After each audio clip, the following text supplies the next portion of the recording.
ప్రతి పంటకు వేసే నత్రజని, భాస్వరం, పొటాషియం ఎరువుల మోతాదు గురించి, అలాగే ఎలా వాడాలి, ఎప్పుడు వాడాలి అటువంటి అంశాల గురించి మనం తెలుసుకుందాం. కోరమండల్ మన గ్రోమోర్ నుండి రైతులకు నమస్కారం. మన రైతు మన సలహాల కార్యక్రమంలో ఈరోజు మెట్ట పత్తి రైతు యొక్క వాడకం, అంటే నత్రజని, భాస్వరం, పొటాషియం ఎరువుల వాడకం ఎలా వాడుతున్నారో ఒకసారి మాట్లాడుకుందాం.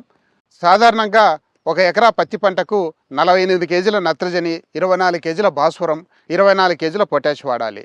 కానీ మెట్ట రైతు ఇవి వాడాలంటే చాలా ఇబ్బందికరం. ఎందుకంటే రైతు సాధారణంగా యూరియా లేదా కాంప్లెక్స్ లేదా డిఏపి రూపంలో వేస్తుంటాడు. ఇవి వర్షం పడినప్పుడు మాత్రమే నేలకు అందుతాయి, వేరుకు అందుతాయి.